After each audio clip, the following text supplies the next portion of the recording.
Hello दोस्तों, नमस्कार। तो कैसे हैं आप लोग? आशा करते हैं कि आप लोग अच्छे होंगे।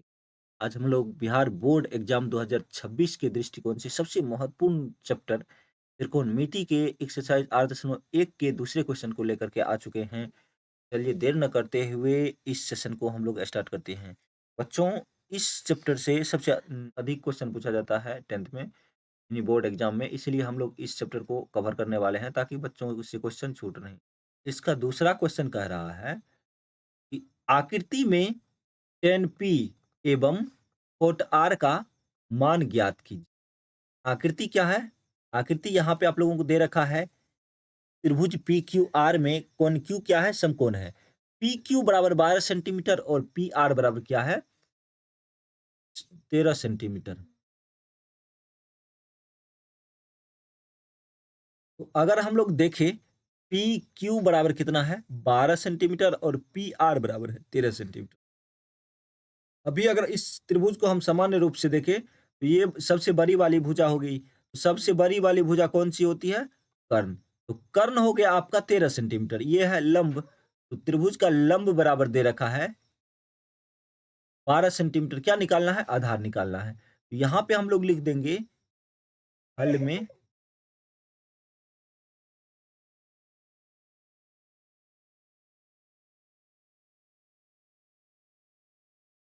यहाँ पे देखिए, यहाँ पे दिया हुआ है लंब। लंब कितना दे रखा है? पी क्यू बराबर क्या है? 12 सेंटीमीटर और आधा सॉरी कर्ण है। कर्ण कितना दे रखा है? पी आर बराबर में क्या है? 13 सेंटीमीटर। तो देखिए बच्चों, पी क्यू बराबर है 12 सेंटीमीटर और पी आर बराबर है 13 सेंटीमीटर। क्या निकालना है? क्यू आर निकालेंगे। तो क्यू आर आधार हो गया। तो आधार बराबर जब हम फॉर्मूला लगाएंगे तो आधार बराबर होता है अंडर रूट कर्ण का स्क्वायर। कर्ण का स्क्वायर माइनस में लंब का स्क्वायर हो गया।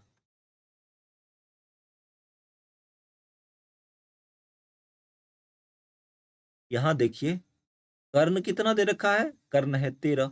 तो 13 का स्क्वायर माइनस लंब कितना दे रखा है? 12। तो 12 का स्क्वायर जब 13 गुना 13 कीजिएगा तो आपका जो होगा वो 169 हो जाएगा। और 12 का स्क्वायर कीजिएगा यानी 12 गुने 12 कीजिएगा तो 144 हो जाएगा। जब हम 169 को 169 से 144 को घटाते हैं तो कितना आ जाता है? 25 बचता है। 25 का वर्गमूल निकालेंगे, इसका वर्गमूल आ जाएगा 5 इंटू 5। ये दोगो में से एगो निकाल लेंगे तो 5 सेंटीमीटर क्या हो गया? 5 सेंटीमीटर हो गया आपका आधार हो गया। अब क्या कह रहा है? अब कह रहा है tan P और cot R का मान क्या होगा? इस तरह से अगर हम देखें तो tan P बराबर क्या होता है? tan P बराबर जो होता है, अगर हम लोग देखें इसका tan थीटा बराबर फॉर्मूला जो होता है वो होता है लंब बटे आधार। क्या होता है? लंब बटा में आधार होता है। लंब बटा आधार होता है। आप लोग समझ जाइएगा, ल से लंब, आ से आधार हो गया। तो इसका लंब बटा आधार होता है। तो कोण P के सामने वाली, क्या बोले थे? कोण के सामने वाली भुजा क्या होती है? लंब होती है। तो P के सामने वाली भुजा क्यू आर है। तो क्यू आर इसके लिए लंब हो गया। तो क्यू आर का मान कितना निकल के आ गया है? क्यू आर का मान है 5 सेंटीमीटर। तो इस प्रकार से क्यू आर कितना है? 5 सेंटीमीटर। तो टेन पी का लंब हो गया 5 सेंटीमीटर बटे टेन पी का आधार है 12, ये हो गया 12 सेंटीमीटर। फिर अगर इस तरह से निकाले,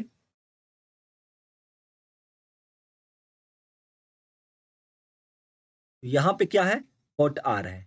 क्या है? कॉट आर है। कॉट आर बराबर क्या होता है? इसका अपोजिट फार्मूला हो जाता है। तो इसका हो जाएगा आधार बट्टा में लंब। यहाँ पे देखिएगा तो आर की अगर यहाँ देखें तो कोट आर का मान जो हो जाएगा, इसके लिए कोट आर का आधार जो हो जाएगा वो हो जाएगा 5 सेंटीमीटर। कितना हो जाएगा?